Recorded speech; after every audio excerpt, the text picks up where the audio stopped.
Hello, everyone, and welcome to Millennial Rewind, where we take a not so sentimental look at the movies and TV shows that were around when millennials were growing up. I'm your host, Nick, coming to you from the parcels full of birthday presents of the West Coast, Los Angeles, California. And joining me here in the City of Angels is my co host, Jules. Jules, how are you doing today? Oh, I stopped playing hopscotch with kids I don't know. It was starting to get weird. It was weird that you even started that. And joining us from I got nothing. I got nothing. Seriously, there is nothing unpleasant in the show we're about to review that I can satisfactorily compare the Inland Empire to. So pass. But coming to us from that place is our other co-host, John. John, what's happening? I just picked up some chocolates from Adolf Hitler's mobile snack shop.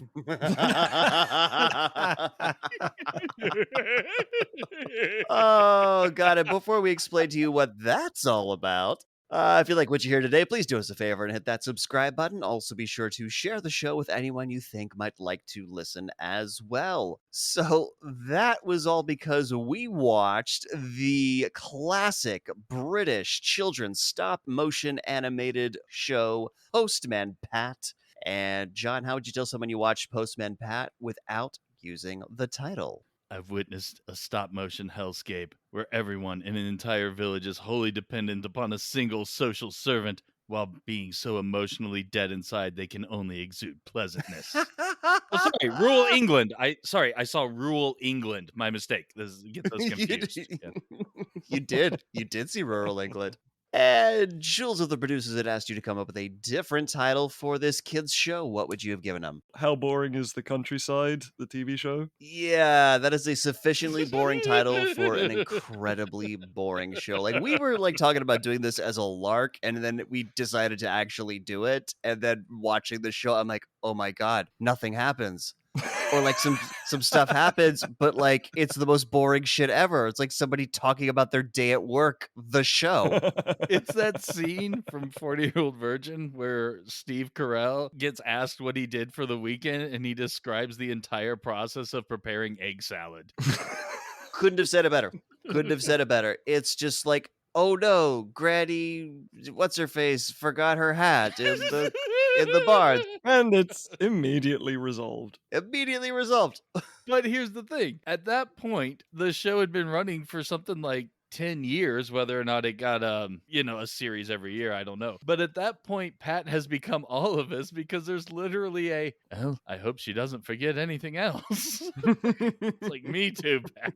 Yeah, at some point Pat gets sick of people's shit, but he can't lose his own shit, so he just gets weirdly passive aggressive. I'm curious to see a lot more of this because to me, it's the second episode I ever saw when he got tired of people's shit.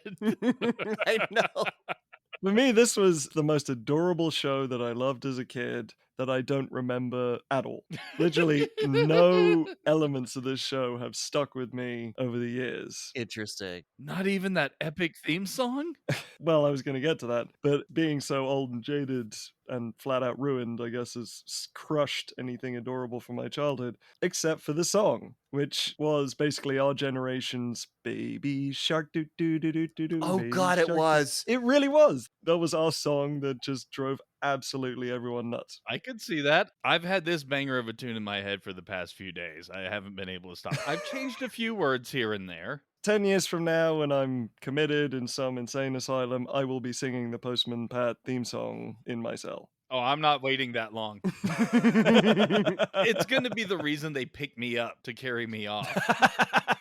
Listener, since most of you reside in the United States and have probably not seen this show, you need to stop listening to the episode. You need to put us on pause. You need to go to YouTube. You just got to type in Postman Pat and just watch the start of any video that comes up, and you will hear the absolute fucking earworm that this song is. Oh my god. That it was my first exposure to Postman Pat because, I grew up in the Anglo sphere of South Africa.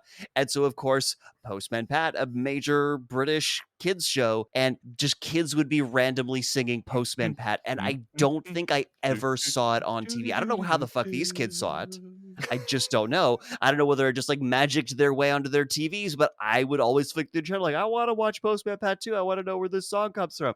Never, I don't think I ever saw it. At some point, my grandparents went on a trip to England. They brought back a couple of British comics, the Beano, for anyone who's familiar with the Beano, with the British Dennis the Menace, Classic. and a Postman Pat comic book. Like there was other media around it, but I don't think I ever saw an episode. Postman Pat has a CG movie, and I'm already disappointed that that exists. Yeah, it's kind of like when they brought back Rugrats and you found out that they were doing that in 3D. Yeah, it just Like, why?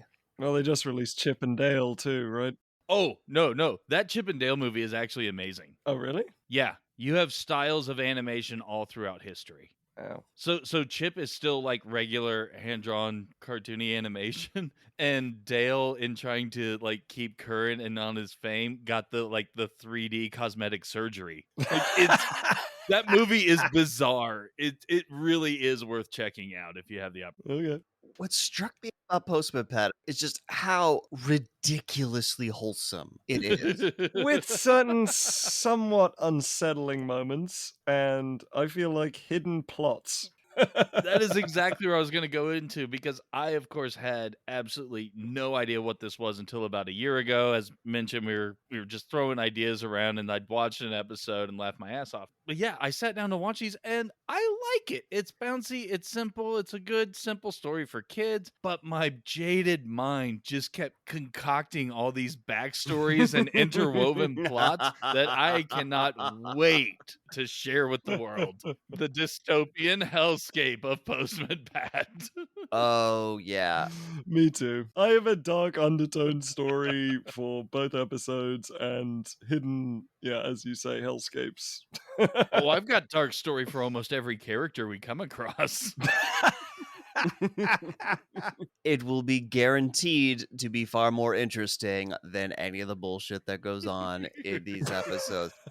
That's kind of like how movies like Blair Witch, there's not a whole lot on screen, but it's sort of your mind is left to wander and kind of fill in the gaps and create the terror. That's what we did with this simple, charming children's program.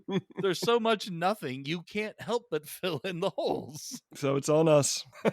Yep. I couldn't find any interesting tidbits about the production or development of this show other than it existed. They took a little break in the 90s, came back in the early 2000s, and it stopped in 2017. I was so enamored by my headcanon, I even forgot to look for Baywatch references. But how crazy would that have been if there wasn't?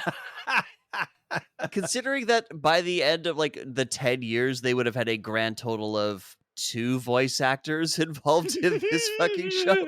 If one of them had been on Baywatch, it would have been a Christmas miracle. Especially the guy who does the majority of the voices. Oh my god. The half guest starred as the Reverend or something. Oh my god. But yeah, I find that hilarious that even the production of this show is incredibly dull. So boring. Very sparse. It reminded me of a Soviet stop motion animation called Chiburashka, which you should absolutely look up. John, I will send you links because John has given us a very curious look on his face. I will send you these links. Yeah, very similar in terms of style and motion and sparseness. So anyway, if nobody's got anything else to say, we are going to mentally prepare our head canon. And when we come back, we're going to break down the pilot episode, Postman Pat's Finding Day. We'll be right back.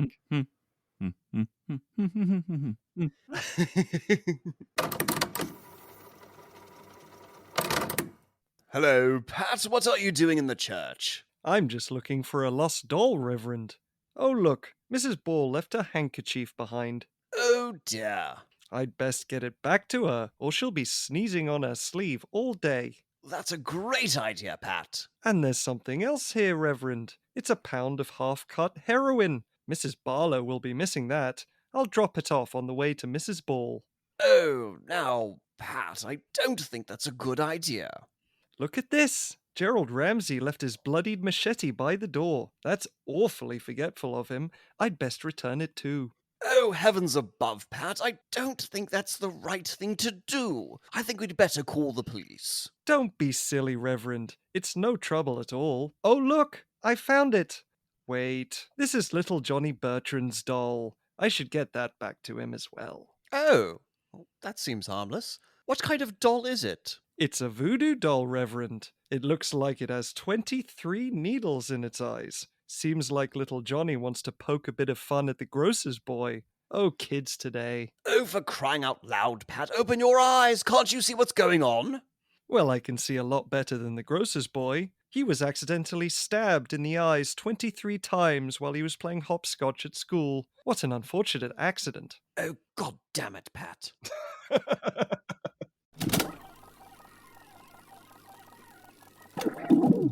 And we're back, and we're going to look at the opening sequence of the very first episode. And as we mentioned, it's the theme song, which goes Postman Pat, Postman Pat, Postman Pat, and his black and white cat. Early in the morning, just as day is dawning. I forget the rest.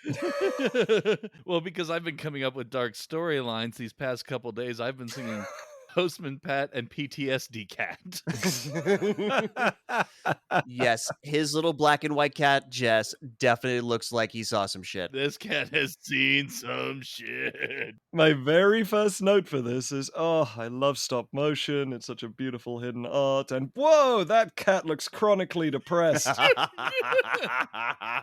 can't tell if he's depressed or just extremely apathetic. Could be. Yeah, I mean, he lives in an English village. Like, what could he possibly find exciting? The only other idea I had was that he was supposed to be the hero that was going to bring, like emotion and liveliness to this village, but somehow underwent a curse, and now he's trapped in the body of the cat and is unable to affect change, and the years have just worn him down. I mean, he is potentially evidence of this dystopian world because, he might be the normal one who's seen some shit, whereas everyone else is smiling in a conspiracy of silence of whatever terrible event it was. Yeah, he's the only sane one in this little world. But being trapped in the body of a cat, he is unable to do anything about it.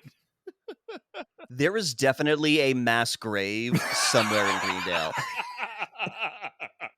I haven't seen it, but I'm sure it's there. Yeah. Graveman Gus. Graveman Gus. As we sorry, it's just so good.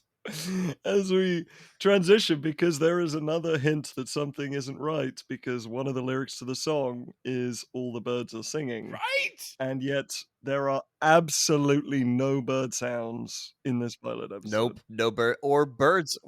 Yeah, not just in the theme song, because you can get away with that. There's little flute trills. There's weirdly people singing when he says that, little la la la's. But there are no birds. I didn't even see birds. No birds. What happened to the birds in Greendale? This is all part of the conspiracy, you guys. Also, part of that, because I picked up on this too, the narrator is just very unreliable. Okay. I feel like he's making shit up as he goes.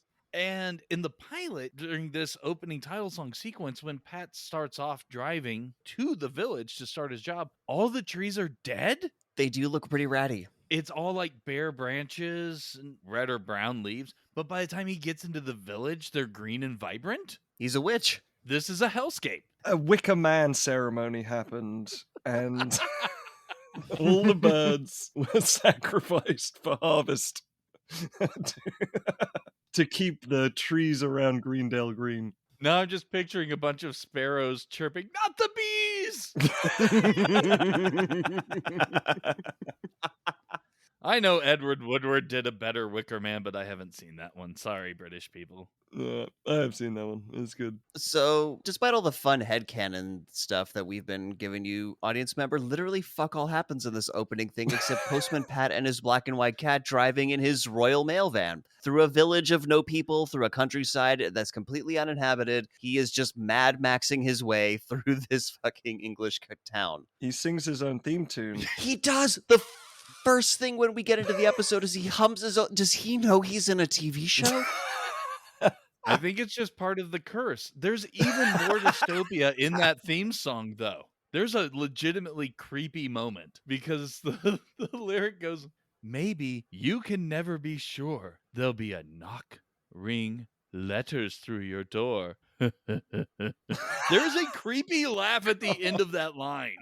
There is a creepy laugh at the end of that I line. remember that. Did Actually, yeah. Postman Pat deliver Harry Potter's acceptance letters during the flood in No, No? that is way too happy and whimsical for Postman Pat. Jess would have killed the owls. Just Jess the cat killing the owls outside Harry's house. I love that image. I now want to see a wizard's duel between like Dumbledore and Postman Pat. You got the Phoenix and you got Jess the black and white cat. We're zapping curses, we're chucking parcels. Audience, this is such a dull show that we have to make shit up like this to make this funny. So if you want to know why we're going to be completely off the rails, that is why. But that said, after Pat Mad Maxes through the clearly abandoned town, when we do meet the first resident of this town. Oh, sorry, I'm not done with the theme song yet. Okay. Okay, there's more. So we have dead trees, lack of birds, some weird stalker who might slip you something through your door and chuckle about it. And then the theme song ends repeating the line that Pat feels he's a really lucky man. Yeah, he feels he's a really happy man. He feels that way. We will see evidence to the contrary, but for some reason, he is blissfully unaware of the shithole existence that he lives. Well, as we said, he drives through this town. He's basically Omega Man at this stage. Yeah, more or less, yeah. And when he finally does meet the only other human being who survived the apocalypse, they have the same sort of painted smiley face on, and so do all the residents. And it is so existentially terrifying. All of these smiles. Yes, it is. Even when they're upset, they are still smiling. Yeah, it's all just blissfully calm. Oh, what's her name? I think Katie has a frown for a little bit. Yeah, for like a hot second. We'll get there. We will get there. So we have a narrator who narrates literally everything we're seeing on screen as we're watching it. Sometimes unreliably. Sometimes unreliably. I'm like, yeah, good visual storytelling involves showing and not telling wherever possible, but this narrator has decided to do both at the same time. Just this is show and telling form of narrative. It's like Silver Age comic books where every character on a panel has to get a word balloon, and most of the time they're describing what they're doing. It's so... yeah, I remember those. So Postman Pat goes into the post office and, when the doorbell rings as he opens it, except there's no fucking bell by the door. I don't know where this bell sound came from. Me either. And I have a feeling I might have a lot of questions for Jules just to get us on the same page. Are post offices typically also the general store? No. So why the hell does this woman have like cereal and dolls and tins of food on shelves? I have no idea. Because she is a doomsday prepper on top of... Oh, that's right, because the apocalypse. Exactly. Yeah. How silly of me. Also, so Mrs. Goggins, who's the old lady who runs the post office, apparently works for the postal service, but doesn't have to wear a postal uniform. She gets to just wear her apron and whatever. Yep. Well, she's the one who summoned Cthulhu, so she does get to choose. That makes sense. She's not particularly good at her job, or at least doesn't really care that much, because Pat arrives to pick up the letters, the parcels, and everything to load it in the van and go deliver it. And while everything is sitting on the counter, that's when she noticed that a lot of the mail is for a single recipient. Well, two, because they're twins. But anyway, she's just like, oh my goodness, so much of this are for the twins. And Pat's like, well, yeah, it's their birthday. Jesus, lady, come on. Look, if that was your job, if you were running a post office in a small English village, you would be high all the time too. I promise you. I promise you. Well, we'll get to the kids. At least one of them is stoned. Oh, God. Oh, I have severe questions of just how development from childhood to adulthood works. Like physically, it's a nightmare. Oh, yeah. But also, Pat is kind of not so good at his job because he grabs the letters and parcels and then leaves some behind on the counter. Yes, he does. He does. Yeah, so he's got birthday parcels for these kids. And what? Like, I thought, wouldn't the parents just go out and buy presents? Are birthday parcels a thing in England, Jules? Like, is there something culturally we're missing here? But this did not make a lot of sense Well, to me. relatives would mail you certain gifts. Yeah. Okay. I mean, they're not going to visit lest they get trapped by the curse themselves, but they'll send some. No, presents. exactly. Yeah. They had to stay away.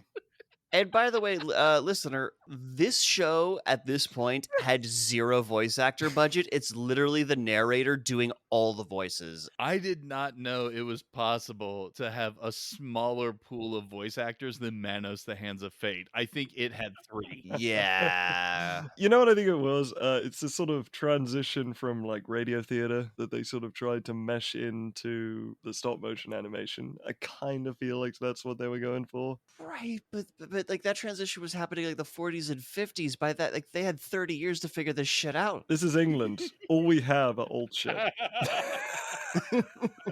Even in the late 80s, they had 4 channels, man. Come on. Exactly. I grew up with 4 channels. When we got channel 5, we were like going crazy. So is that why Sky is Sky? Because that's the limit? Oh my god. Sky was everyone got Sky. It was like a monopoly. Everyone just sort of immediately got it. It was like the idea that you'd have hundreds of channels was just so unbelievable. That kicked in late 90s, I think, early 2000s, and everyone just went absolutely apeshit. Yeah, it's around the time we got like digital satellite television down in South Africa. It was becoming a thing. Yeah, so as you mentioned, John, Pat leaves 3 fucking letters behind because he sucks at his Yes, he job. does. Father, Son, and the Holy Ghost. Yes. Salvation will not reach the inhabitants of Greendale. Wait, what's the place called again? It's not Greendale. Greendale, yeah. Greendale, yeah. Oh, it is. It is called Greendale, Oh. like the community college in Community. I thought I got confused with Community, but that's why the okay, cool. Nope, it is the same thing. Sings his fucking theme song as he leaves the post office because he is aware of like what hellscape he's in. And his first stop is the school, and I think you already touched on this, Jules. These fucking kids are nightmare fuel. They will haunt my nightmares. Let's first clarify as well that Pat's not good at delivering letters or parking. No. Because the sound effects dictate that he smashes into a wall and it activates his left blinker when he reverses. Oh my god. And then he delegates the task of delivering mail to the oldest child at the school Yes. who just knows this is his duty and walks up to accept the post because he's the oldest. I don't think that's how the mail works. Like, you have to put it in a designated mailbox, otherwise you have not satisfactorily delivered the mail. Like, you don't just give somebody else's mail to a random child. It's ridiculous. I don't know, man. Apparently Bill is very responsible, but on the nightmare fuel side, real quick, children have very round heads and adults have very like long, it's kind of like the difference between Bert and Ernie, but if Ernie's eyes were twice as far apart as they are, Yes. because it's almost like they can see in 2 different directions at the same time, and then as you get older, your skull is grabbed and pulled and stretched out, and then your face narrows to a better proportion. Yeah, when you're a child, your eyes are too far apart, and when you're an adult in this world, your eyes are way too close together. Yeah. I just assumed the kids were from Canada, right, buddy? I don't know because everyone is incapable of speech, so I can't tell if their heads separate or not. But seriously, one of the kids though, Sarah, she just looks absolutely stoned. She's been smoking so much weed. Yeah, they clearly didn't have a DARE program at this school. Yeah, well, that's an American thing, so Or the British equivalent. So despite being busy, Postman Pat has time to play hopscotch. He does one game of hopscotch and realizes the time has just flown by after that one round of hopscotch, and he's got to go. Anyone else find it a little unsettling that he was playing hopscotch with a bunch of kids? But they know him. Everyone knows Postman Pat. yeah, it's a small village. Everyone knows everyone, and that's where I'm saying this is just a nice. Everyone's so kind, and we're gonna bring the kids some joy. Sure, we'll play a bit. Okay, gotta go back to work. But then the darkness settles in because Bill fucks up his task and drops a letter in a puddle. So clearly, he is going into the nightmare fuel cupboard from Matilda. The chokey, yes. The chokey, yes. Bill's gonna be spending the day in the chokey, everyone. Sorry. Oh. Just so the nightmare fuel continues, the 2 girls that he was playing hopscotch with wave goodbye to him completely in sync with the same arm. It's the curse, I'm telling you. Yeah. And then the show attempts humor because he opens his passenger side door to put his hat in, and Jess is just like hanging on to the door. He's super glued Jess's paws to the door. Yeah, and there's no reason for him to take his hat off other than we're doing cat shenanigans now. That's what the show decided. Can't see some shit. And then we're just gonna watch Pat driving around with no narration for like 5 minutes. Honestly, I prefer this with just the bouncy music. I prefer this a lot more than the he turned left and then right and left again. Like where it narrates his driving. That is just weird. Listener, that is literally how the narration goes. It is insanely boring. Pat took a left. Oh, went round that corner kind of fast. Maybe he's trying to make up for lost time, from hopscotch. Well, one thing I will give it the show, the engine Foley's pretty good. They got some good engine Foley for this. Yeah. Cool. So he arrives at the Pottage farm. Pottages are like Katie and Tom Pottage. It's their birthdays. No, it's not a farm. It's just an average countryside building that they call a farm. Right. That's what I meant. Yeah, it's a cottage.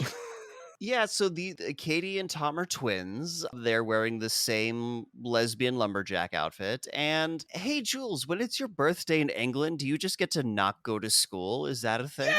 Yes! Why are they not in school with the rest of the children? That is actually occasionally a thing. You just get to not go to school on your birthday. As a very young kid, you were given the option to stay home. Oh, that's awesome. Okay, so true to life. Me is just thinking like, oh, cool, these kids are bunking out. Got it. Yeah, they're bunking out but staying at home. Oh yeah, well, bunking from school is you're just not at school. It's like playing hooky. Yeah, it depended on your parents, but Yeah, but when you play hooky, you don't stay home. You just run around town and get up to shit. Fair enough. I was thinking of IT Crowd where Moss got so excited that they're bunking off and he went and rode around on the bus all day. So the kids open their parcels, and Tom got just what he wanted, which was a ball and paddle, because apparently kids who live in English villages don't know what G.I. Joe is. They have very low standards for toys. In fairness, this is from 1981. G.I. Joe wasn't a thing. There was G.I. Joes in the 60s, not the Oh, Cobra. you're no, I'm thinking like the G.I. Joe that we reviewed. Yes, there were other G.I. Joes. Yeah, there was an iteration of G.I. Joe. Yeah. Big question here. How do the parcels have this shape where it looks like a perfect box wrapped in brown paper, but when you unwrap the paper, there's just a paddle and a little ball in there? Well, see, John, the reason is go fuck yourself. That is the reason. Well, good thing I'm part Godzilla and can do that.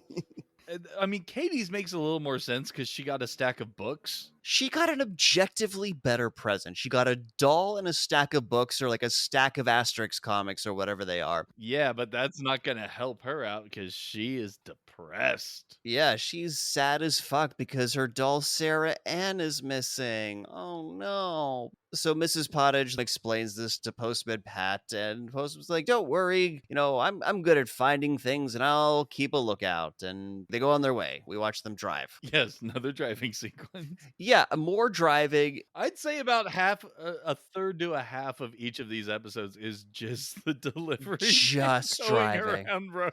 He uses his turn signal at an obviously empty intersection. It's crazy. Good habit. That is developing good driving. It is, but we don't need to watch this. It's just not good entertainment. So now he's at the church. He's got to drop something off. I believe this is Reverend Timms. mm-hmm. Oh, Reverend Timms he's not all there in the head. No, he's not. I mean, he's a kindly old man, but his mind's starting to go up. Yes, and that will be played up even more in the second episode we review. Oh, yeah. And the narrator of this episode thinks we really want to know that the postcard that Pat is giving to Reverend Timms, it's from his sister who's on holiday in Majorca. Like, we really were wondering what exactly it was that Postman Pat was delivering here. My spirit is relieved when that tension got lifted off of us. Shit, Reverend Timms got a postcard. Where could that have been from? Yeah, no, definitely don't want to leave that as a mystery for too long. Explains the situation to Reverend Timms, and Reverend Timms is like, oh, she always brings her doll. They all have North England accents. So basically, the Jon Snow accent is what this village has. So when Reverend Timms mentions that she always brings the doll to church, apparently they were just there yesterday. Did anyone else get the feeling where he was just going to be like, oh, well, it's God's doll now? Because seriously, he's like, yes, she always brings her dolly. But oh well, I suppose I'll help you look for it. Wait, no, the way that naturally flows is sucks to be her. It's for the church now. I've been sticking pins in that doll in the refectory.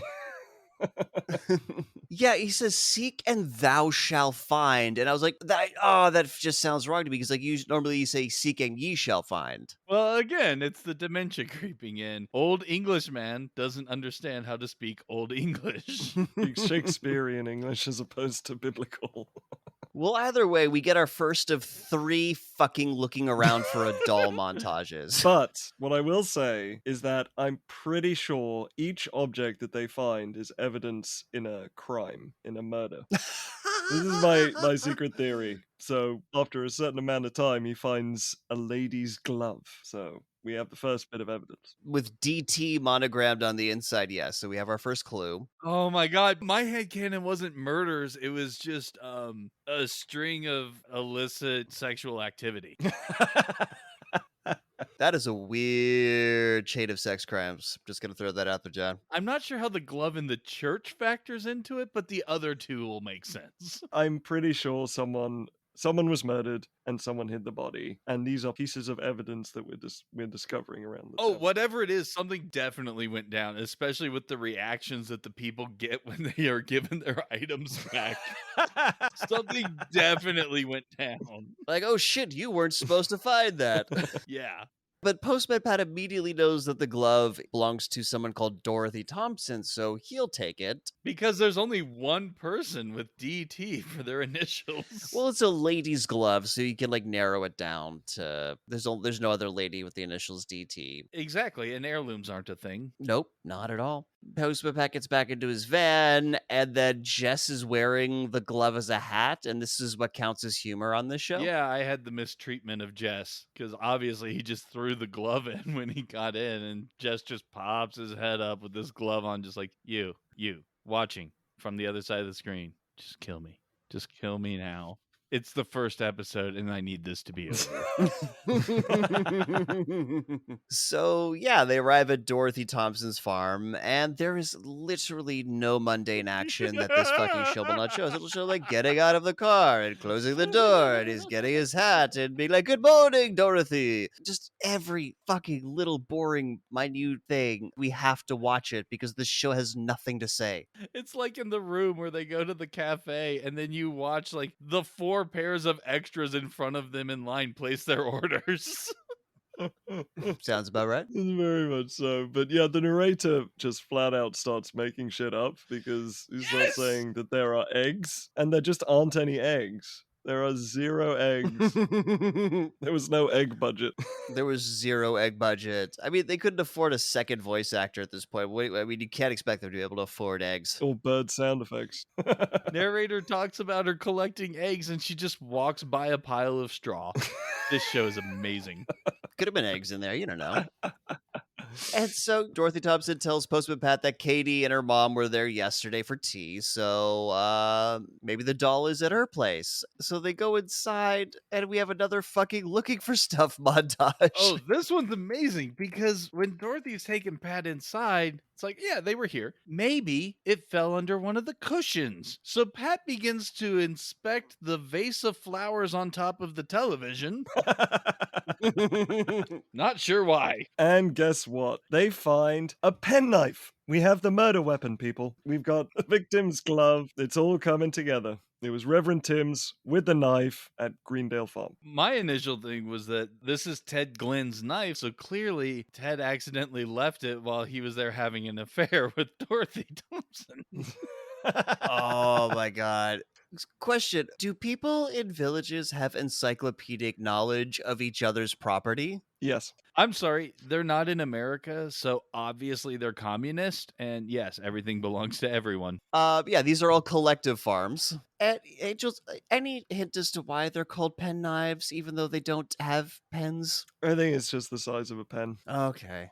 So yeah, Postman Pat will take the penknife with him to Ted Glen's, and I don't know, like the soundtrack here at this moment in particular, it sounded like it came out of like an 8-bit Pokemon game, like just the particular bit of music playing here. So cut to Ted Glen banging on an anvil. Who's Ted Glen? Just a bushy mustache dude. Why is there a blacksmith in 1980s England? Fucked if I know. I have Ted Glen as country English Mario. He's got his big black mustache, his blue overalls, and long sleeve red shirt. And he also has a dildo nose, like Pat. Yeah, it's like when everyone has a dildo nose. At least when you become an adult, you get your dildo. You get your dildo nose. Yeah. The important fact here is whether it's rampant promiscuity or a series of murders being covered up, Ted's response when Pat gives him his little knife back is just like, oh, I have no idea where you would have found that.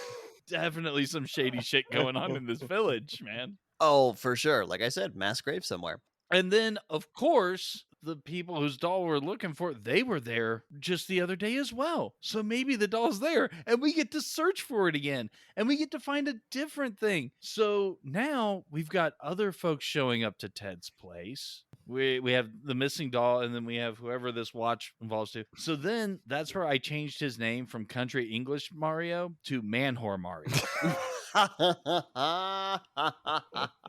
Oh, very much so. Chicka bow bow. Bow, chicka, bow. Yeah, so yeah, Ted finds this a watch, a pocket watch, like an old school pocket watch, not like a wristwatch, in a crate, while Postman Pat gets attacked by some wood that's leaning against a wall. The curse's power knows no bounds. Oh my god, this show's amazing. Yep. So the watch apparently belongs to someone called Miss Hubbard, which is a lucky coincidence because that's where Pat's going next. And no one notices that this watch froze exactly at the time of the crime. So they could have narrowed down who it was.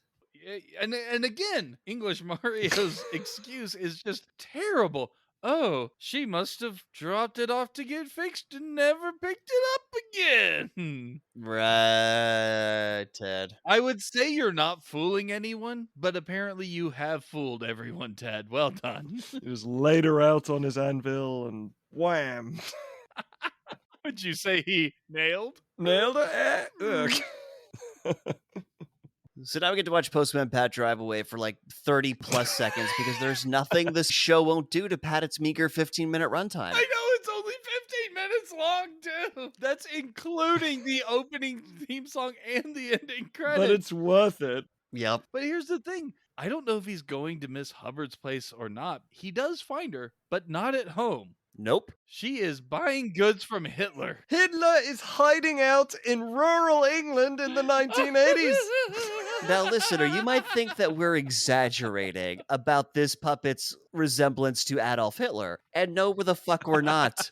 Look up Sam from Postman Pat and look at his mustache and tell me to my face that he does not look like Adolf fucking Hitler. I was taking notes while donating blood. Hitler's mobile snack shop is a thing that my phone now knows. Yeah, he just sells shit out of a back of a van. That is his occupation. You have to say it's the last thing anyone would expect. Hitler has opened a small van shop in rural England, and his revenge is to slightly put out the civil service. This is how he gets back at England for winning World War II. It's unbelievable. It all makes sense. Hey, Hitler is performing a nice service for those who can't make their way to the post office to pick up their biscuits and sweets, all right? He's stealing children's dolls. Yes, because this is where we find Sarah Ann, Katie's missing doll, and it is behind packages in the van. It's not on the floor. It didn't get stuck in the back fender or something. Nope. It is behind a pack of chocolates that Pat buys. And he's like, oh, there's the doll. I guess I'll make both of these a birthday present. No, so he finds the doll. Postman Pat finds the doll behind a box of chocolates that he's intending on buying for Katie. Hitler took it. That's the resolution. I'm just calling him Hitler. Yeah, we're just going to call him Hitler. So Hitler's like, oh, yeah, that kid just gets everywhere. And why are there children running amok in the back of your van, Hitler? Why are there children running amok in the back of your van? That's a sentence I never thought I'd hear. Because they needed little Katie distracted, just go play. And she climbed in the back of the van while Mario and, Katie's mom, they were able to pick up some condoms to go carry on their illicit affair. I'm sorry, I just still Why have you got some kids running around in the back of your van? Hitler is still my favorite sentence. We've already come up with like an entire shop's worth of t-shirt ideas from this. So many. This is just the out of context there would be so many questions. So many questions, indeed. I still have questions. What do you mean would be? So Postman Pat decides he's gonna get the box of chocolates anyway for Katie, and fuck Tom, whose birthday it also is. But on top of getting like the objectively worst birthday present, he doesn't get a box of chocolates as well. It has to do with the character model of all children, but I think Tom doesn't have the capacity to realize that he got stiffed this birthday. And we're now coming to the end of the episode, and we should review. So far, we have a cursed town, a missing person story, a murder plot, we've got illicit affairs, and it turns out it was Hitler. This show has everything in 15 minutes. It's unbelievable. All we need is Inspector Poirot to show up. Hey guys, we can write the show. We can make this happen. I don't know who's going to put Adolf Hitler in rural England because they already did that sitcom Honey, I'm Heil, which was canceled. That's true. That's true. Well, at least Jess the black and white cat has something to do. His job is to make sure that Sarah Ann stays safe for the journey. Yep. So now we're at a birthday party with a gaggle full of nightmare fueling. Sorry, I mean children. And Pat walks in and gives Katie her stuff. So she's very happy now. She's got a smile on her face, the first one all day. Pat gives candy to kids. That's important to know. Hitler candy. Hitler candy. New from Cadbury's. You got to get that Bavarian chocolate, man. That's the good stuff. But not only does he give this child candy, he just sits down and joins the party. He gets a slice of cake, he puts on the silly hat. I have so many questions about how wages work for postmen in rural England. Like, is this an hourly job or is it a as long as you get it done sort of thing? Like, as long as it's done by this time. This is a job where they will probably never get fired, so they can do whatever the fuck they want. Okay, yeah, because my original note was just all caps. Does he get paid to fucking attend parties? This is the best job ever. I mean, there's sometimes their kids' birthday parties and he's the only adult there, but yeah, he gets to do that. Or hopscotch. It's your tax pounds at work, England. However, he needs to be off, so we watch him get into his van and drive away, and that's the fucking episode. That is all. That's all that happened. I don't know what you're upset about. So much happened. Everything happened in that episode. I mean, seriously. It's so much mystery. And he completed his fetch quest, you know. Yeah. And then we watch him, like, the credits roll, and it's just Postman Pat standing around, alternating between looking around cluelessly and sniffing the mail in his hands. It is important to love what you do for a living. It is an accurate portrayal of civil service in Europe. Just sniffing the mail? And the show is so much nothing, they don't even properly sing the theme song at the end. Nope. They, like, sing the first two lines, and they go, Postman Pat. Postman Pat.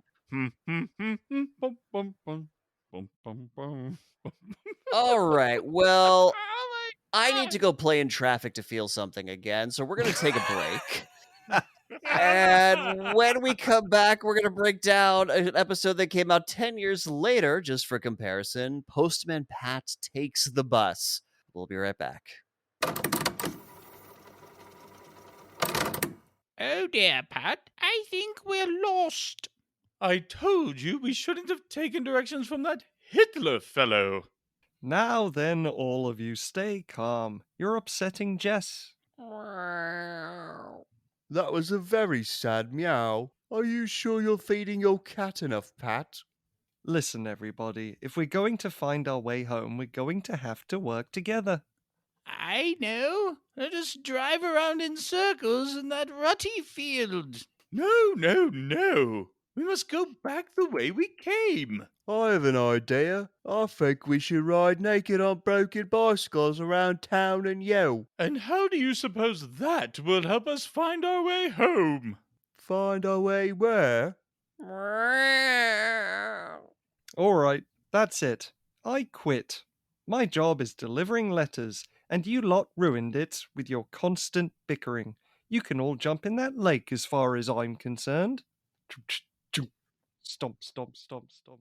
Oh no! Pat left us in a field. How are we gonna get home now? I'm cold and hungry. Well, Pat did leave Jess behind. We could always eat her and use her fur to keep warm. Oh, all right, fine. We won't eat and skin you, Jess.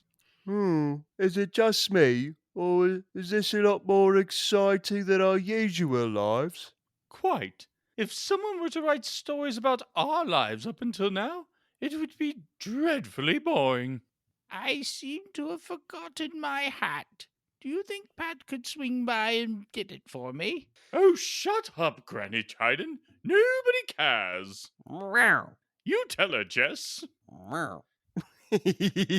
Now I'm imagining Jess as old prospecty guy from Blazing Saddles, like "Rah, rah." Now who can argue with that?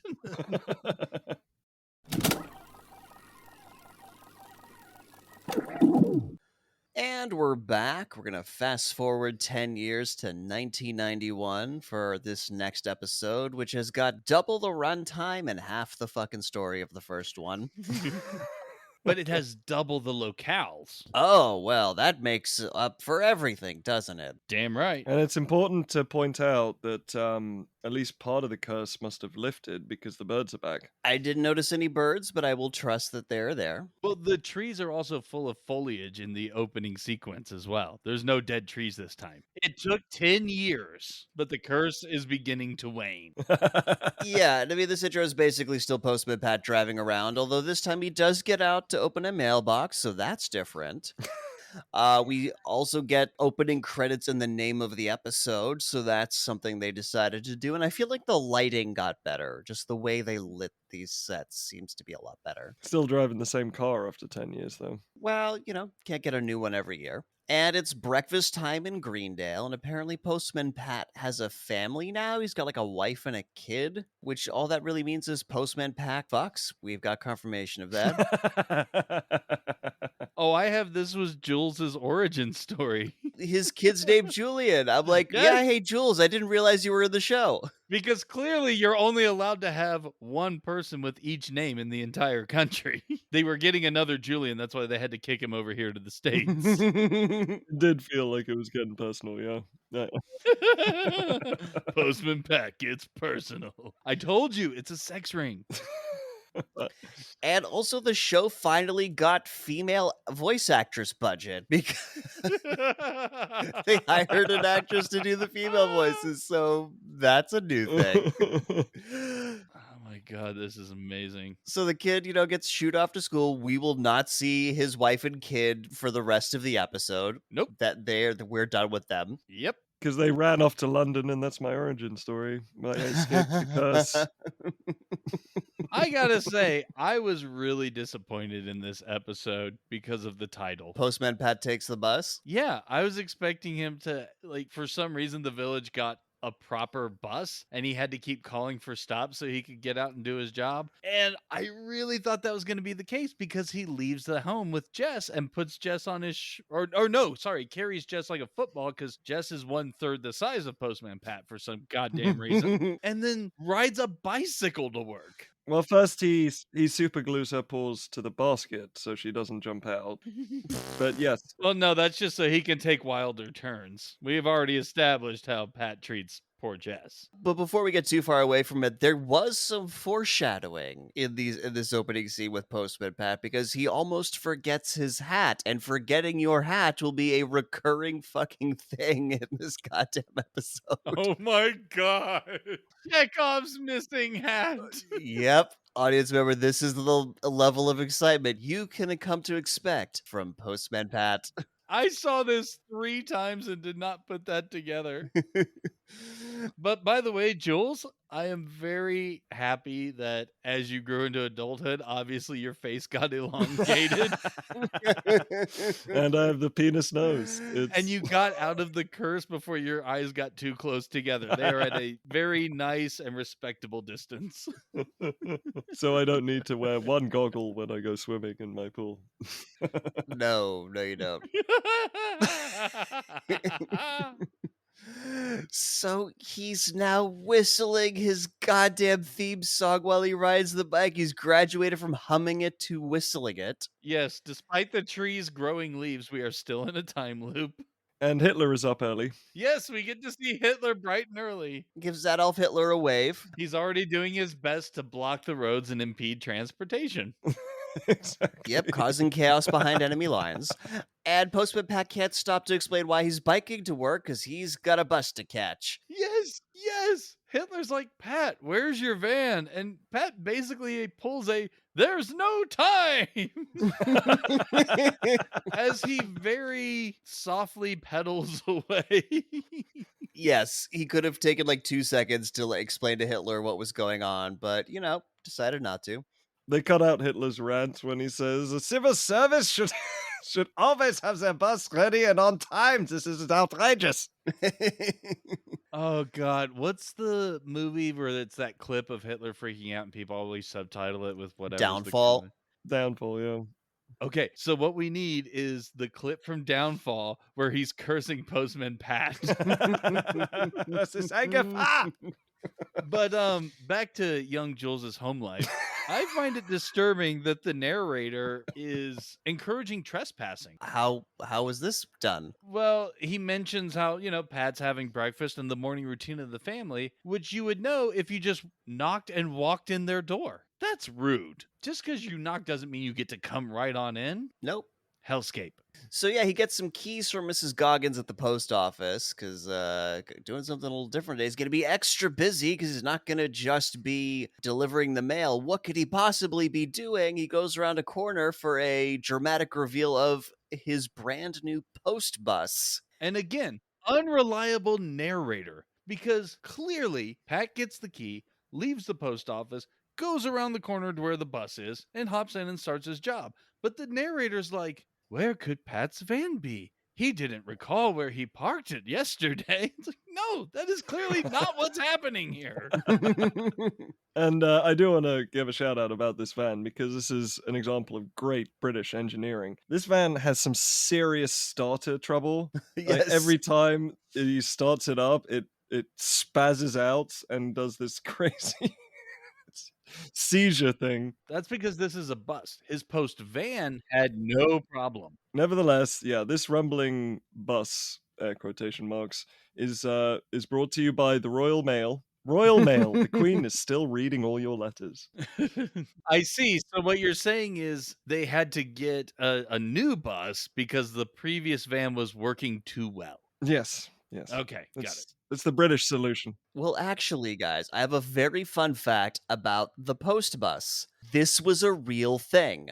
From 1967 until the early 2000s, to service public transportation in rural areas, the Royal Mail would run post buses like this. Well, god damn it, that removes like 80% of my notes for this episode. Oh, sorry. Did I ruin this episode for you? Oh no, there's still plenty more. Manhor Mario makes another appearance. Adult-pated Father Timms is back. It's a whole thing. Okay, good. Well, the fact that every time Pat picks up a passenger, he looks back through the cage like he's a police warden transporting prisoners to max security.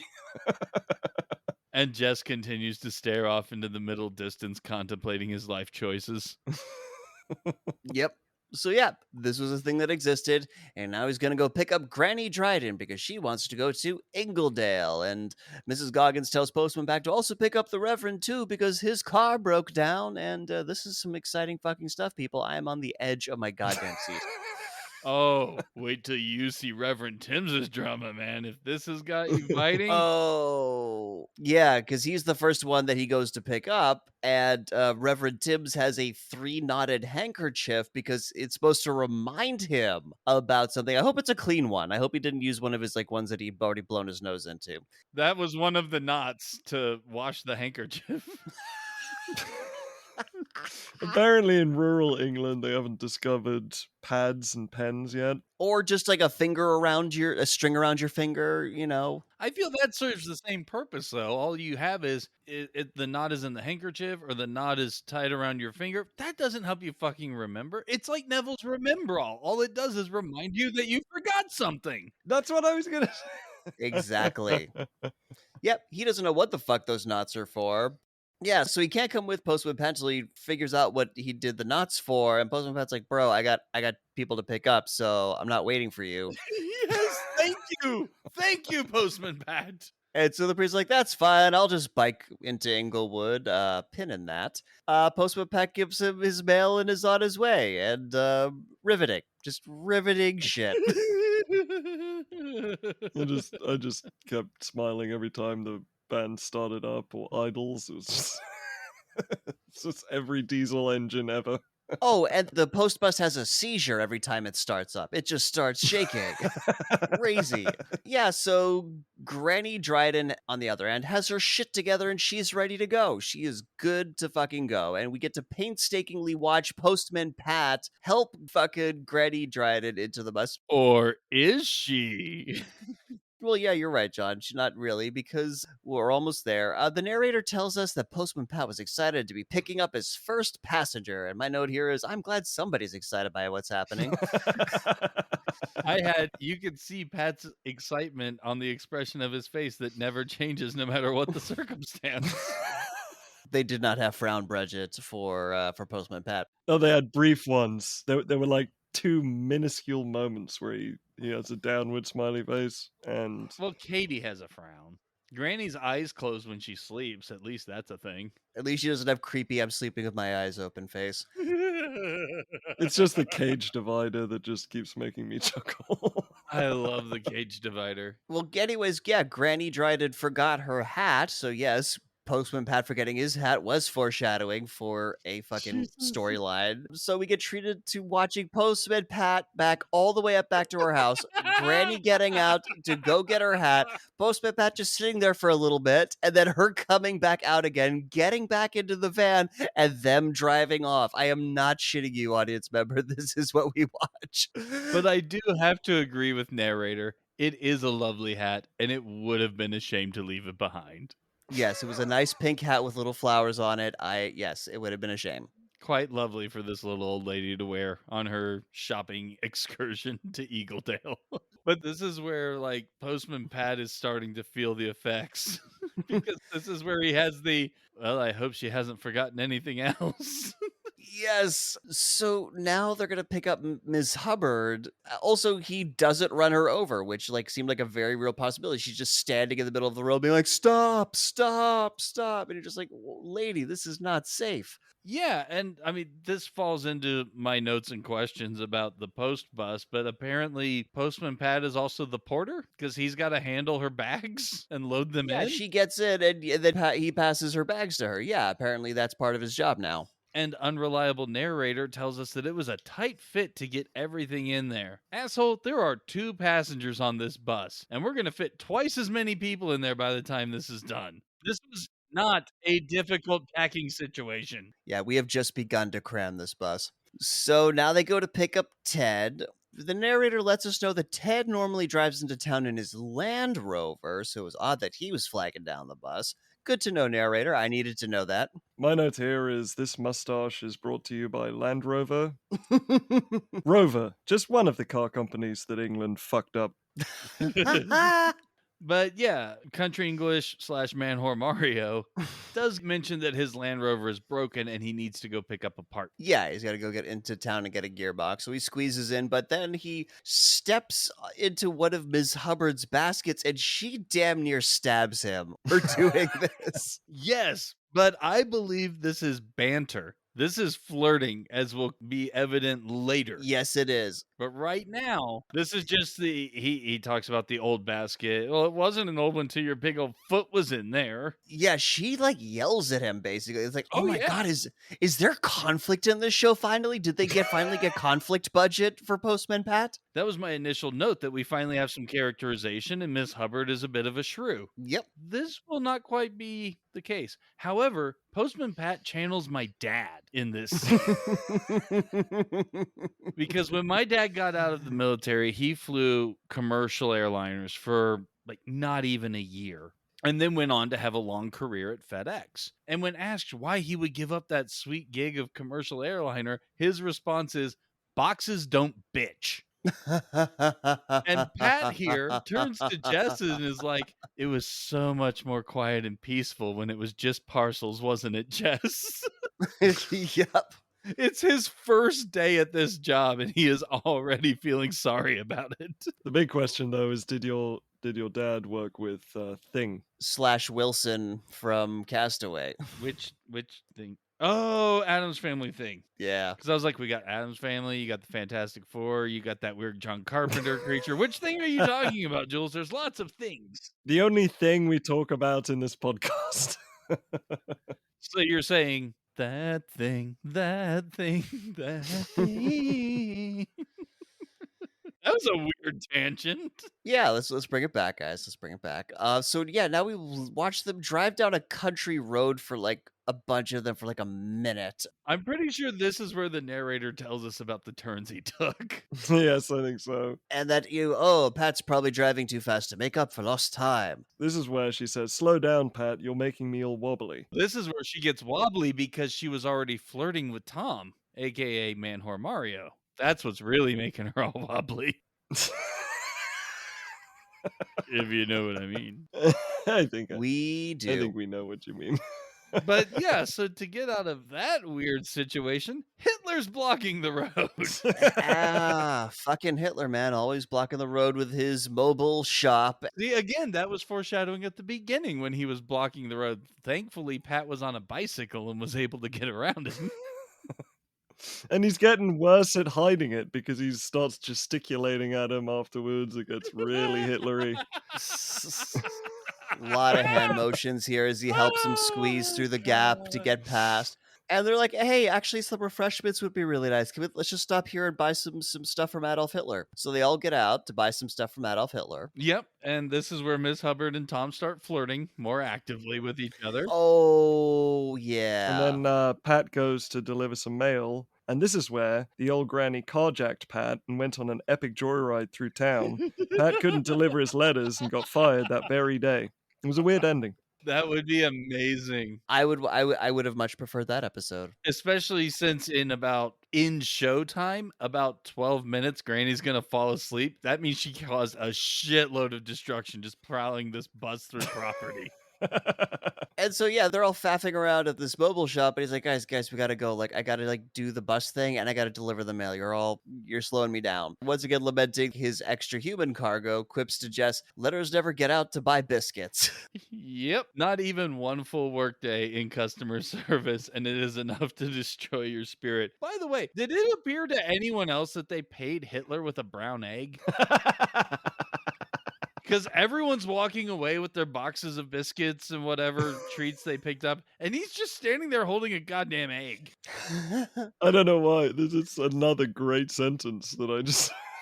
Anyone else notice how they paid Hitler with a brown egg? Or is that supposed to be a biscuit? By the way, for our American listeners, a biscuit in Britain is a cookie that's been left out to rot in a desert. That is... No, they don't rot, they mummify. They mummify in a desert. Yes, you get a mummified, what should have been a cookie. That is a biscuit. You can break it over someone's head and it'll still stay firm. Oh my god. Okay, staying firm over people's heads is way too weird in the world of dildo noses. So yeah, Hitler salutes them goodbye, and then they Yes, they he does. Yes, he does. I mean, they might try to tell you it's waving, but we know. We know. We know. He gave a little Heil pat underneath. It was a whole thing. Oh, how bad. So yeah, they get to a bridge. It's been blocked off by a cop, and some rains have flooded it or something. Yes, because people can't stop standing in the goddamn road on this show. There's riding crop guy as well, who's clearly part of Hitler's SS bodyguard. Damn it, PC Selby, why'd you have to go and join Hitler? No, no, oh no, PC Shelby. He's clearly Hitler in a policeman disguise. How did he get there so quickly? So Man-Whore Mario, aka Ted, pipes up that, hey, actually he knows a shortcut, and hey, why the fuck didn't you bring that up sooner, Ted? You're too busy hitting on Mrs. Hubbard is why. Yeah, I think Man or Mario's shortcut was just a way to kind of drag out the experience of getting to be by Miss Hubbard a bit longer, because he clearly doesn't know the path. I think so. They just get lost in a field. Yes, they get lost and have to backtrack. But we watched for like 2 solid minutes Ted giving Postman Pat directions. Then you go down left here, then you go right over here, In a field! and then into a fucking field. As Miss Hubbard comments that this shortcut feels like we're going through a plowed field. There's windows on the bus, Miss Hubbard. You can see this for yourself. So it's clearly not the right way. So we get to watch the footage we've just seen in reverse for like another 2 minutes as he backs up back onto the road. I swear to God, this show is my new Baywatch. If I've ever had a long day, I am gonna Postman Pat. Yeah, so they stop off at a farm because they realize, oh, well, there's a farm nearby that I need to drop off some letters to, so we're just going to stop here. And they all pile out of the bus because why the fuck not? And yeah, as we get to watch Granny wake up and not know where she is because, again, why the fuck not for anything that happens in this show? It wasn't just waking up. I feel like Granny realized that Hitler lived in their village at this point. 'Cause the way she wakes up is like, oh my god, that guy's Hitler. But again, it's just padding for this really short episode because it doesn't matter to goddamn anything. We just cut into Granny being asleep. The narrator tells us that she's asleep, tells her that she's waking up when she does. And then it's are we there yet? Nope. Okay, delivering some mail. Wow. Yep. God damn it, man. God damn. So the farmer on whatever the fuck farm this is having an issue with his tractor, and Ted's helping him out when all of a sudden the priest comes screeching down the fucking hill on his bike. He's like, whoa! My note here is this is the sound English people make when they have sex. Oh dear! Oh dear! Does that include the bike bell? And the bike bell, yes. There's And always the a bike bell during sex? Okay, cool. So the priest crashes into a garage, but it's okay because God put some hay there. Couldn't fix his brakes, but he could put some hay in a barn for him. So that's a good job, God. Yeah, so I have that Reverend Timms smacked his head, and that's what allowed him to get his memory back, because suddenly he knows what the knots in the handkerchief are for. Yeah, knock some literal sense into him because he remembers that the one knot's to remember his sister's birthday, the other knot's to, put a present for her in the post, and 3 to fix his bike's brakes, which would have been really handy had he remembered it before he went for a ride. For fuck's sake, Reverend Timms, write shit down. Why is this complicated? Yeah, but then you don't have wacky kid show shenanigans. Because he lost his pens and didn't have enough handkerchief left to make a knot to remind himself to find them. To buy more pens. I love the idea that the phrase ran out of handkerchief is a thing now.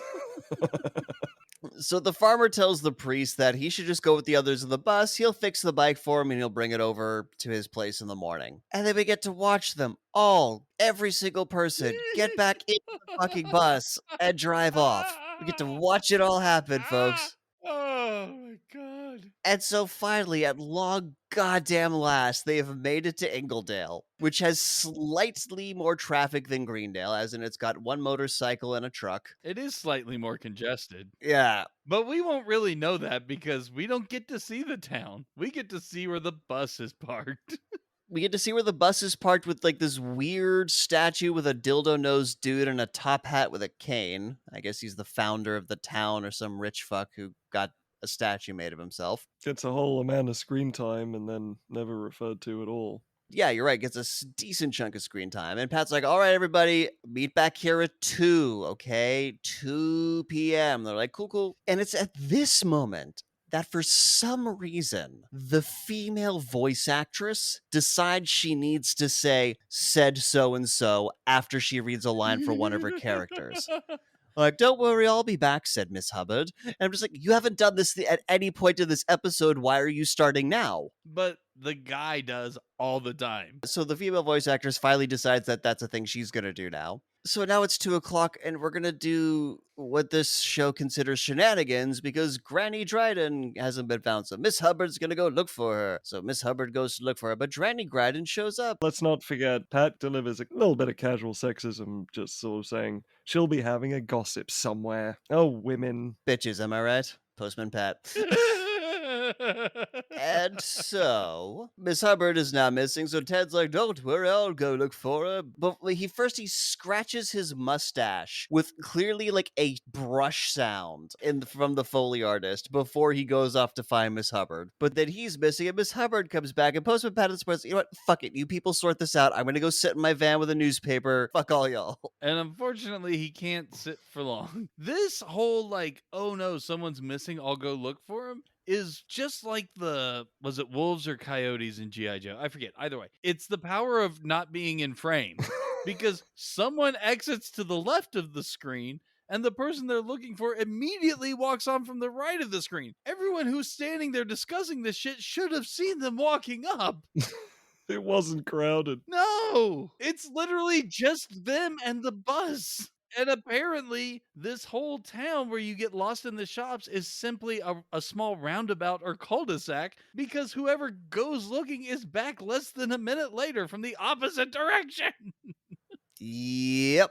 Oh, this show's a delight. So, anyways, on the way back, they got to drop off some mail at George Lancaster's farm, and George asks if he can take some chickens to market tomorrow in the bus, but Miss Hubbard shuts him down because she owns the bus and not Postman Pat. Yeah, my note here was, God damn it, Miss Hubbard, you do not get to set bus rules. No. She's like, oh, it's going to get feathers everywhere, and we're all going to be sneezing. And it's like, have you never heard of like cleaning out the inside of a bus? Like, you can clean it out. Postman Pat will figure this shit out. You stay the fuck out of this. And clearly you can get wherever you need to go easily on a bicycle. Yeah. Reverend Timms doesn't know what the hell's going on 83% of the time.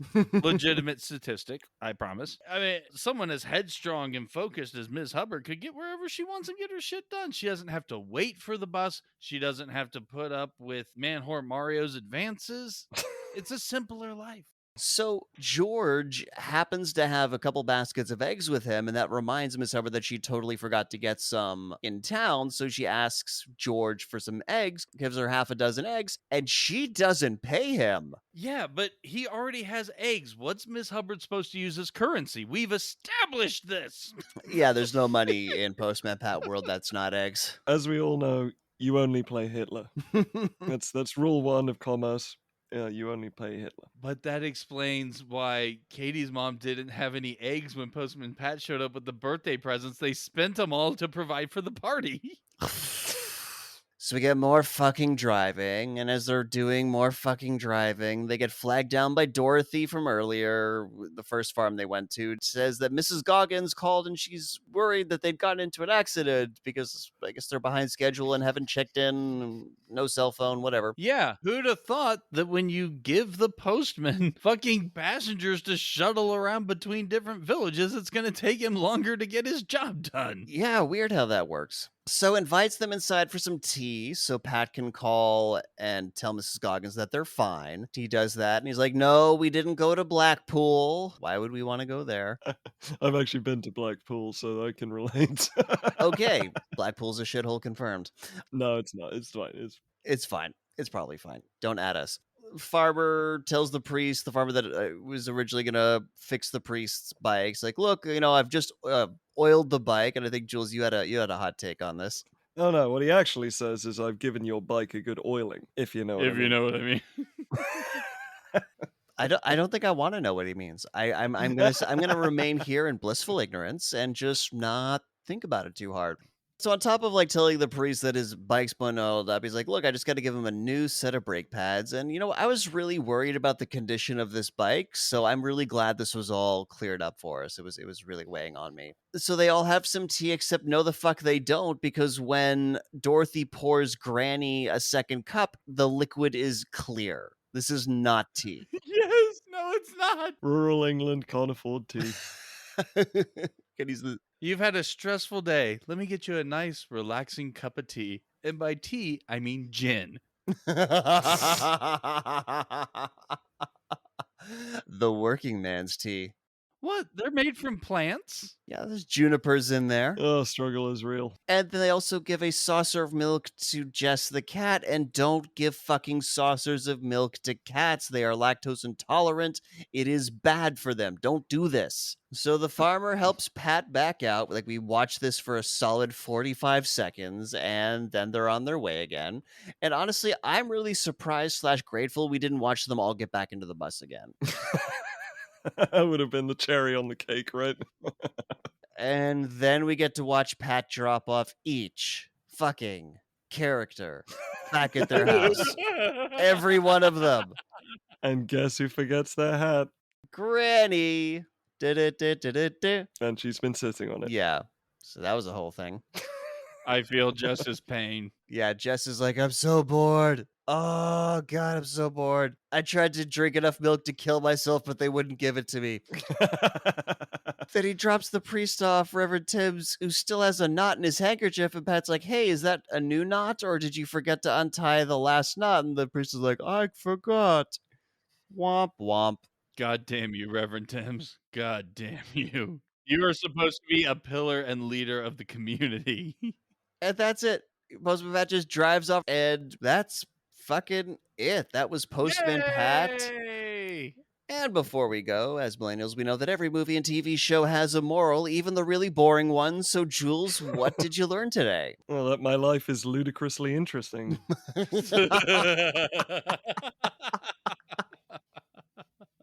There are tax accountants in Wyoming who lead far more interesting lives than this. And, John, what did you learn? I learned my weekly grocery runs aren't full of enough war criminals. Except my how you doing involved that I did buy sweets from Hitler. I lead a weird life, listeners.